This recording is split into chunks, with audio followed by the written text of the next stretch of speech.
میں اس بات کو خطابت کے اگر گھن گھرج کے ساتھ لے کے آتا نا تو پیچھے سے بات کو گھماتا، کلیجے کا زور دیتا، ہاتھ پاؤں مارتا، پھر آپ بولتے، لیکن جتنے ذہن آپ کے بن چکے ہیں یہی پہ جملہ دھیمے لہجے میں بھی قبول ہو جائے گا۔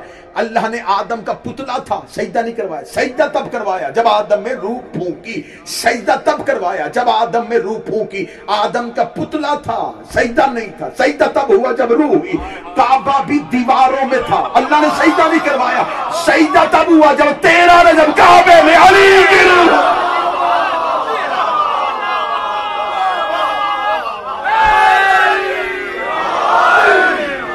اب مولانا سے پوچھو کعبہ کب سے ہے؟ حضرت آدم کے دور سے۔ حضرت ابراہیم نے کعبہ بنایا نہیں، دیواروں کو اٹھایا۔ حضرت آدم کے دور میں بھی خانہ کعبہ تھا، آدم نے زمین پہ آتے ہی تاریخ کعبہ اٹھا کے دیکھو۔ جناب حوا جدہ میں آئی تھی، اس لیے جدہ عربی زبان میں دادی کو کہتے ہیں، آج بھی شہر ہی حوا کے نام ہے۔ حضرت آدم سری لنکا میں آئے تھے، آدم اور حوا کا ملن ہوا۔ جب حضرت آدم زمین پہ آئے تو زمین یوں کانپ رہی تھی، زمین ٹک نہیں رہی تھی۔ آدم نے کہا میرے مالک تو نے جہاں مجھے اتار دیا یہاں سکوت نہیں ہے، فرمایا اس کے مرکز میں جا۔ یہ جو کعبہ ہے جہاں پہ، یہ زمین کا سینٹر ہے، مرکز ہے۔ آدم وہاں پہ حکم الہی سے پہنچے، خدا نے کہا کہ یہاں رک۔ جبریل امین کو اتارا، فرمایا اپنی نوری قلم کے ساتھ، وہ قلم جس کو لوح اور قلم کا کہا گیا نا، اس قلم کے ساتھ زمین کے مرکز پہ جا کے اس میں علی لکھ۔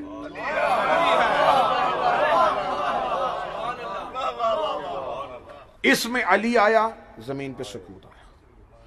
فرمایا اب جہاں علی لکھا ہے نا، جگہ خالی نہ چھوڑنا، اس کے گرد ایک لائنیں بنا۔ حضرت آدم نے وہاں پر اپنا پہلا خیمہ لگایا۔ نوح کے دور میں طوفان ہر جگہ پہ آیا تھا، یہاں نہیں آیا تھا، یہاں سے طواف کر کے گزرتا تھا۔ جب حضرت ابراہیم کا دور آیا تو خدا نے کہا ابراہیم اب یہاں دیواریں کھڑی کر، دیوار کھڑی کر کے ایک گھر بنا۔ ابراہیم کے دور میں باقاعدہ کعبہ دیواروں کی صورت میں بن گیا تھا، سجدہ نہیں ہوا، حتیٰ کہ رسول آ گئے مکہ میں قبلہ اول بیت المقدس کی طرف منہ کر کے نماز ہوتی، کعبے کو سجدہ نہیں تھا۔ سجدہ کب ہوا؟ جب کعبہ میں روح پروردگار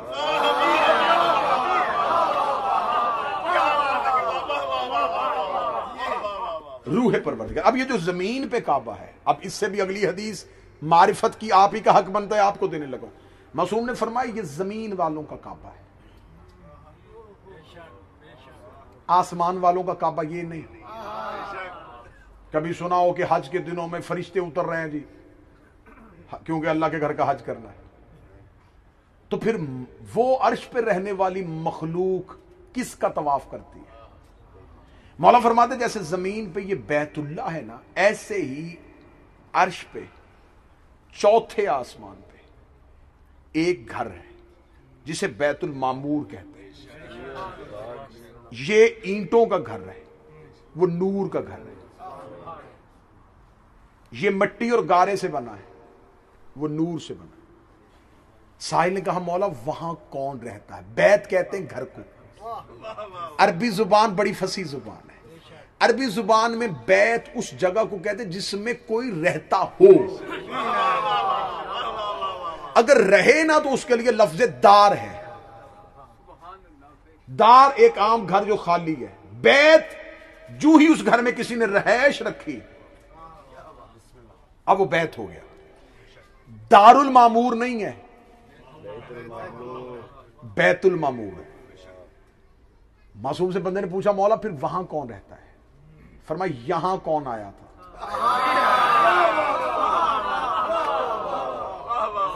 یہاں ہم بدن میں آئے تھے، جسے تقریر پوری منطق اور فلسفہ کے اعتبار سے بدن روح، بدن مٹی روح نور۔ فرمایا جب ہم جسموں میں نہیں تھے تب ہم نور میں تھے۔ جب ہم نور میں تھے تب ہم بیت المعمور میں تھے. یہاں بدن طواف کرتے ہیں, وہاں انوار طواف کرتے ہیں. جتنی آسمان کے ساتوں آسمانوں پہ رہنے والی مخلوقات ہے وہ تمام آ کے بیت المعمور کا طواف کرتے ہیں. یہاں بدن کا طواف کرتے ہیں, وہاں نور کا طواف کرتے ہیں. سائل نے ٹھنڈی سانس بھر کے کہا اچھا تو آپ وہاں رہتے ہیں. امام نے کروایا وہ بھی ہمارا گھر نہیں. اس سے آگے بات جانے لگی. اب پتہ نہیں اس اگلے سفر میں اکیلا جاؤں گا یا 2-4 یہاں سے ماضی میرے ساتھ چلے جائیں گے. فرمایا اس سے اوپر بھی ایک ہے. مولا وہ کیا؟ فرمایا عرش رحمان, یہ بیت اللہ, یہ بیت المعمور, یہ عرش رحمان, یہ بدن کا گھر, یہ نور کا گھر. اس کا وہاں کون رہتا ہے؟ فرمایا کس کی جرت ہے وہاں جائے؟ وہاں یا وہ رہتا ہے یا ہم رہتے ہیں. اس کا مولا وہاں کیا ہوتا ہے؟ فرمایا وہاں ہمارے انوار توحید کا طواف کرتے ہیں. بیت المعمور میں وہ نہیں اترا, ہم اترے تھے. بیت المعمور میں انوار ہمارا طواف کرتے ہیں.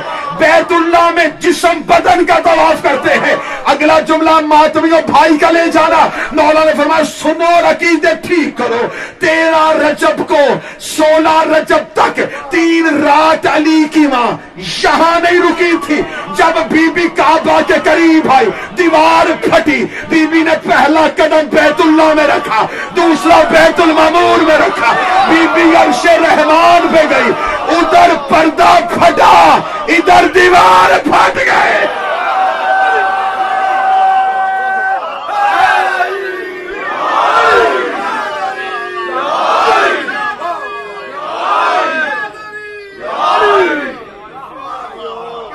یہاں سے علی لینے نہیں آئی تھی,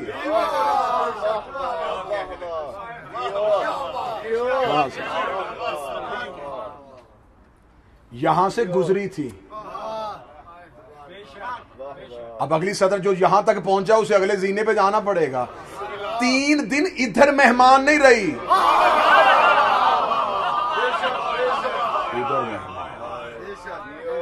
اچھا جو وہاں ایک لمحے کے لیے جائے تو اس کی معراج ہو جائے.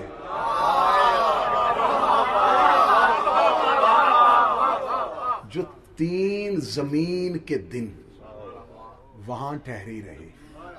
دیکھیں زمین کے وقت کا اطلاق وہاں نہیں ہوتا. ہمارے وقت کا تعلق ہے نظام شمسی سے. پڑھے لکھے معاشرے میں بیٹھ کے بات کر رہا ہوں, پڑھے لکھے خطے میں بات کر رہا ہوں. جب آپ سپیس میں چلے جاتے ہیں نا تو وہاں وقت کا تعین نہیں رہتا. وہاں کوئی پتہ نہیں ہوتا کہ وہاں کا ایک لمحہ جو ہے یہاں کے لمحوں کے کتنا برابر ہے. وہاں وقت کا تعین نہیں. بندہ خلا میں چلا جائے, سپیس میں چلا جائے تو ٹائم نہیں رہتا. تو جب سدرۃ المنتہا کو بھی پار کر جائے, یہ وہ جگہ ہے جہاں وقت ہی نہیں ہے, کیونکہ وہاں نہ کب ہوتا ہے نہ جب ہوتا ہے. وہاں یہ اطلاق نہیں ہوتا.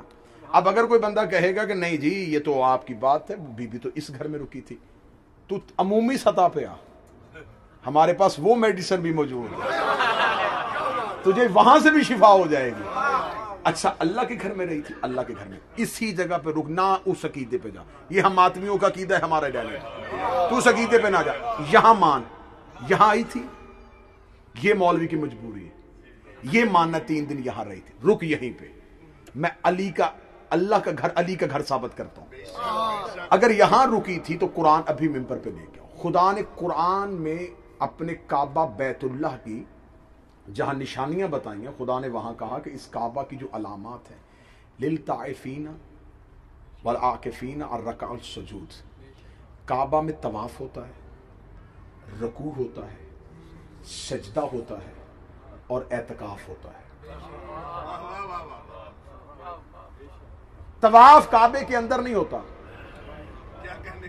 باہر ہوتا ہے. رکوع کعبے کے اندر نہیں, بولیں گے نا جی آپ میرے ساتھ, باہر. سجدہ کعبے کے اندر نہیں, اعتکاف باہر نہیں. اندر ہوتا ہے. قرآن میں آیت موجود ہے, روایت نہیں ہے کہ کوئی ذوف کہہ کے سند کا انکار کہہ کے ٹھکرا دے گا. آیت کھڑی ہے, آیت کہہ رہی ہے کہ کعبہ میں اعتکاف ہوتا ہے. مولانا مجھے بتا کعبہ میں اعتکاف کس نے کیا تھا؟ میں بزرگوں سے دعا لینے لگا. اعتکاف کا دورانیہ کم از کم 3 دن,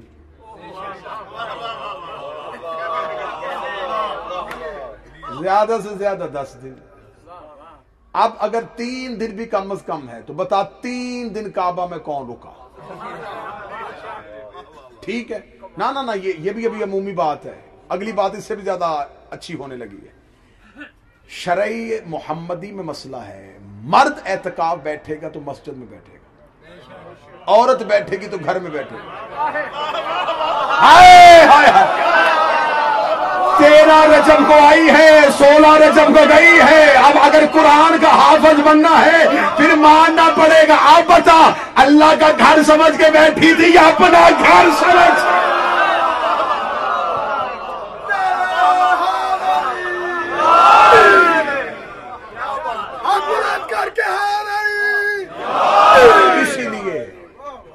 اس لیے اب ممبر سے اصلاح کی ضرورت ہے. اب عقیدے بہتر کرنے کی ضرورت ہے.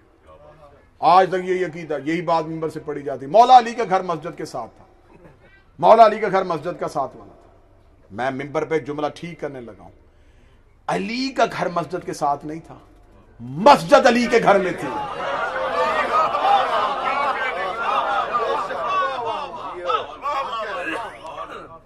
علی نے اپنے صحن میں مسجد کو جگہ دی تھی, مسجد نے علی کو حجرہ نہیں دیا. علی نے اپنا صحن مسجد کے لیے دیا, کیونکہ جیسا اللہ کا گھر ہے ویسا یہ گھر ہے. رسول مکہ میں ہوتے تھے, اہل سنت ایک کتاب میں مجھے بڑا خوبصورت جملہ یہ لگا تھا. وہ کہتے جب رسول, لیکن انہوں نے نتیجہ یہ نہیں دیا تھا, نتیجہ میں نے اپنی مرضی سے نکالا. انہوں نے کہا جب رسول مکہ میں ہوتے تھے نا تو رسول کو اللہ کے گھر سے بڑا پیار تھا. جب رسول مکہ سے باہر جاتے تھے جانے سے پہلے بھی بیت اللہ میں آتے, اور جب سفر سے واپس آتے پہلے بیت اللہ میں آتے پھر اپنے گھر جاتے. یہ انہوں نے رسول کی کعبہ سے محبت لکھی تھی. انہوں نے کہا جتنی دیر رسول مکہ میں رہے اپنی مکی زندگی میں سفر شروع بھی اللہ کے گھر سے کرتے تھے, اور جب واپس آتے تھے پہلے اللہ کے گھر آتے. انہوں نے کہا جب رسول ہجرت کر کے مدینہ چلے گئے تو کعبہ کی جدائی بے چین کرتی تھی. میرے اللہ میں تیرے گھر کی جدائی میں بے چین. جب بھی سفر میں جاتا تھا تیرے گھر کی زیارت, جب واپس آتا تھا تیرے گھر کی. اب کیا کرو؟ سنی عالم دین نے لکھا کہ اللہ نے رسول سے کہا گھبرانا, تو زہرا کے گھر چلا جایا گا.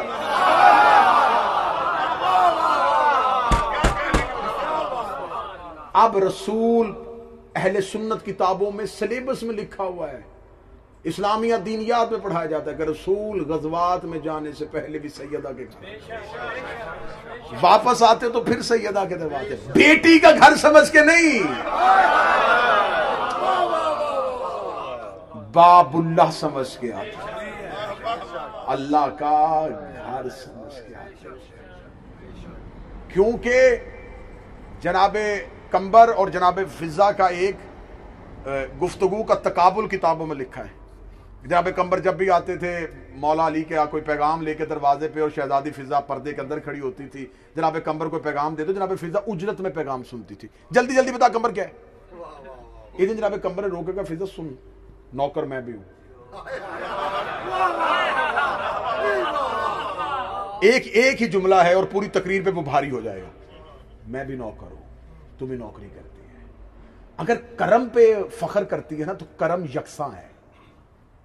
اگر تجھے اماں کہتے ہیں نا, مجھے چچا کہتے ہیں, ناز تیرے بھی اٹھاتے ہیں تو محبت مجھ سے بھی کرتے ہیں. مجھے بتا وہ کون سا ایک فخر ایسا ہے جو تجھ میں اور مجھ میں نہیں. کیا کہنے شہزادی فضا تیرے جملے کے.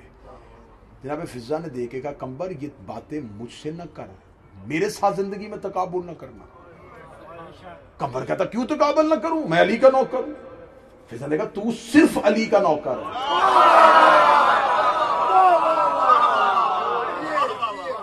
میں اس چہرے کی کاریاں ہوں. میں فضائل پڑھ رہا ہوں. جس کو سوائے وحدت کے کوئی نہیں دیکھتا. یہ کہہ کے جناب کمبر باہر نکلے. سامنے سے امیر المومنین آ رہے تھے. کمبر کا چہرہ اترا ہوا تھا. امیر المومنین کا کمبر پریشان ہے, چہرے پہ اداسی ہے. کیا بات ہے؟ کہنے لگا مولا فضہ سے مباحثہ ہو گیا ہے. فضہ نے کہا ہے کہ عزت میری زیادہ ہے. اے امیر المومنین, اے 18,000 عالمین کا مولا, مجھے بتا کیا فضہ کی عزت مجھ سے زیادہ ہے؟ مولا امیر المومنین نے کمبر کا ہاتھ اپنے ہاتھ پہ رکھا. کمبر, آج کے بعد فضہ سے تقابل نہ کرنا. فضہ اس گھر میں رہتی ہے جس کا دروازہ عرش پہ کھلتا ہے.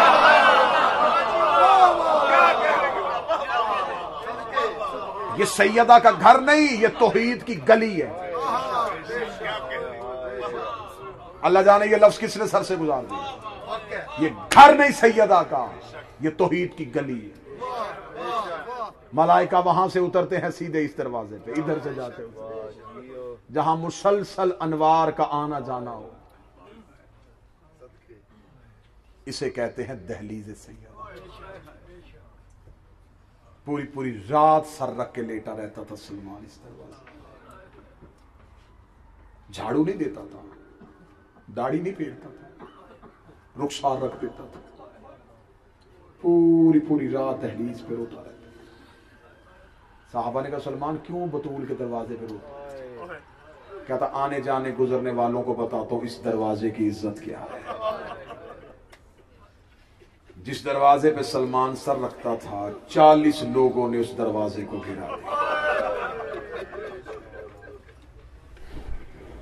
آقازادی, آپ کا آنا, آپ کا بیٹھنا, دور دراز سے چل کے آنا, شہزادی کے لیے پرسا اہتمام, بی بی قبول فرمائے. میرے بھائی عرفان کی, ان کی سنگت کی یہ محنت آقازادی قبول فرمائے. جتنے قدم چل کے آئے ہو نبی کی بیٹی, ایک ایک قدم پہ اجر عطا فرمائے. کل میں نے پڑھا علی کی بیٹیوں کی دربار میں پیشی.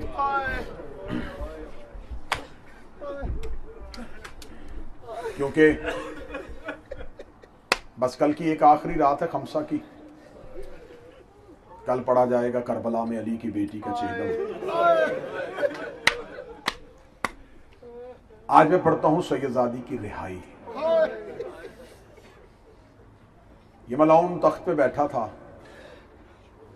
آدھی رات کو اس نے دربار سجایا, آدھی رات کو, اور آدھی رات کو اس نے اپنے حجرے سے نکل کے تخت پہ آ کے بیٹھا اور سپاہی سے کہنے لگا زندان میں جا, حسین کے بیٹے کو دربار میں بلا کے لا. آدھی رات کو سپاہی زندان میں گیا.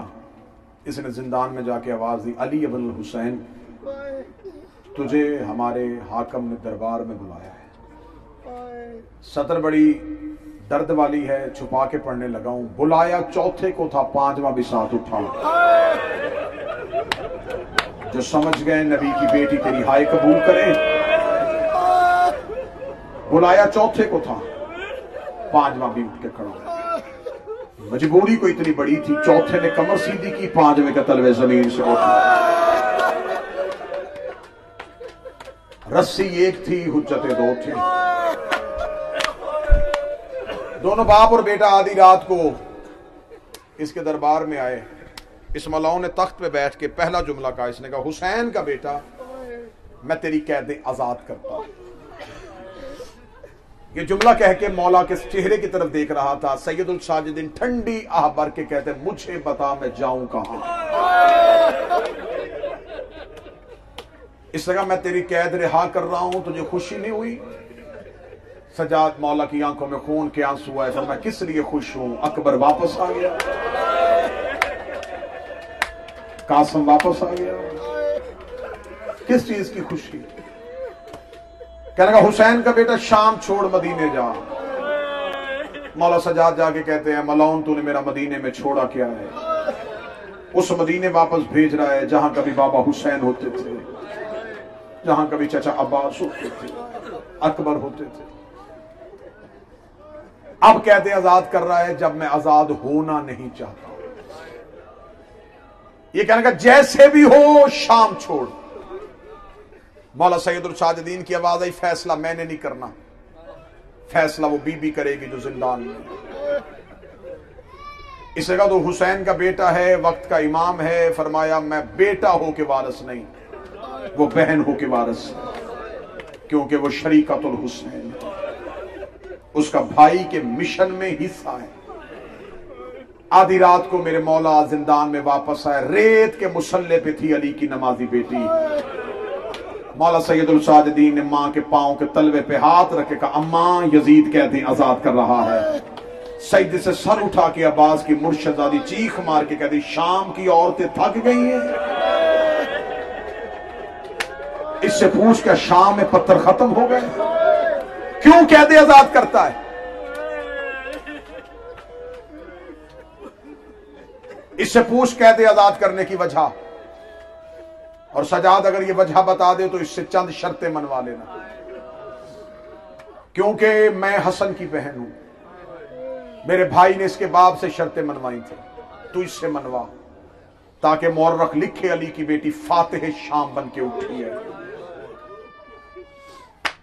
مولا سید الساجدین دوبارہ زندان میں آئے، یہ ملعون تخت پہ تھا. مولا سجاد کی آواز ہے بتا تو نے بیعت مانگی ہم نے کی نہیں، اب تو قید کیوں آزاد کر رہا ہے؟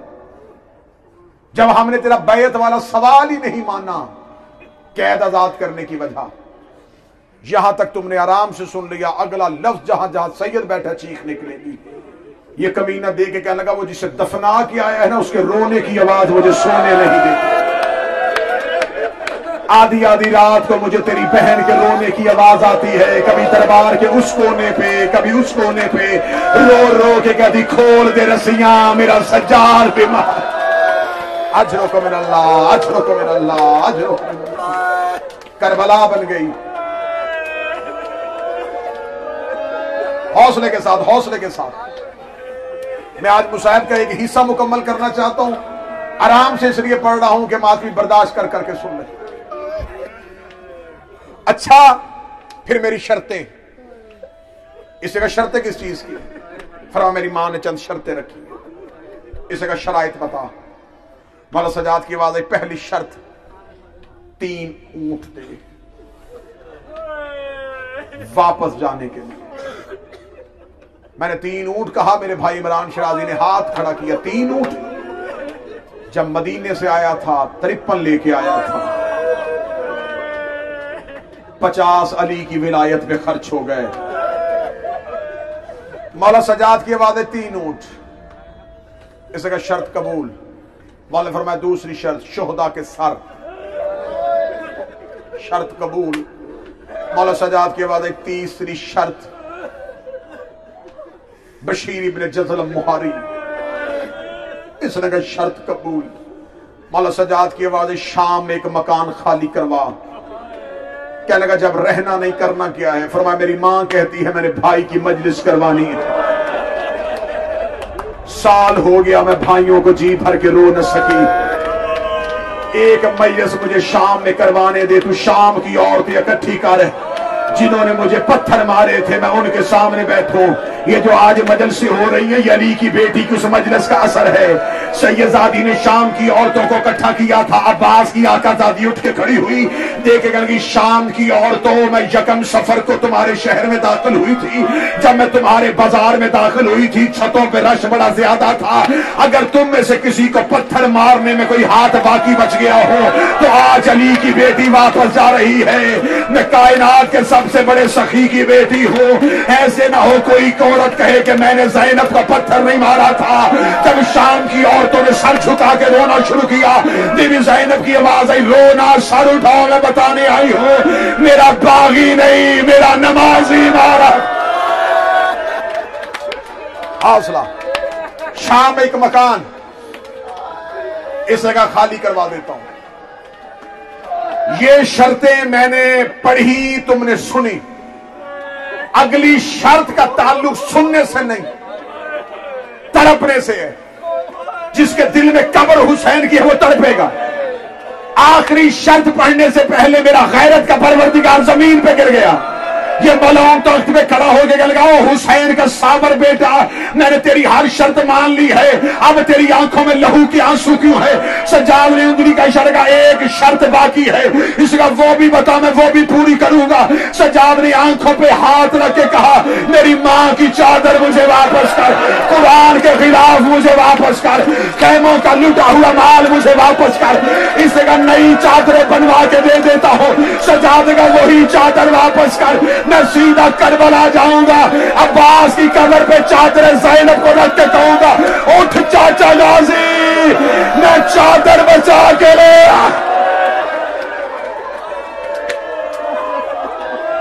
حوصلہ حوصلہ،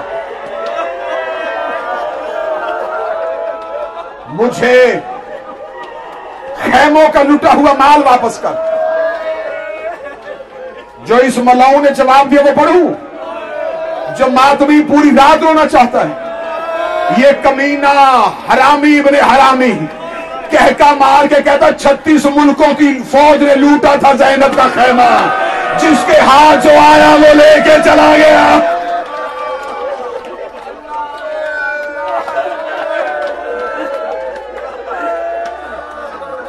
سید الساجدین زندان میں واپس آئے، 3 اونٹ زندان کے دروازے پہ آئے۔ سال کے بعد میرے مولا نے قرآن کی آیتوں کی رسیاں اتاری۔ مولا سجاد نے جب اپنا سامان باندھا، اس میں سجاد چند رسیاں چھپا چھپا کے رکھ رہے تھے، اور جو چھوٹی اولاد والے بیٹھے ہو تم سے برداشت نہیں ہوگا۔ بی بی زینب رو کہتی ہیں سجاد یہ کون سا سامان رکھ رہا ہے؟ آواز اماں سکینہ کی رسیاں، اور ان میں میری بہن کا لہو لگا ہوا ہے، اور میں مدینے۔ حوصلہ حوصلہ حوصلہ، بڑی مشکل ہے سیدوں کی رہائی، بڑی مشکل ہے سیدزادیوں کی رہائی۔ چھوڑ دیا جی، چھوڑ دیا۔ 1 یا 1.5 منٹ اور پڑھوں گا، 1 یا 1.5 منٹ اور پڑھوں گا۔ 3 اونٹ زندان کے دروازے پہ آئے، 3 اونٹ ہو کر زندان کے دروازے پہ آنا تھا۔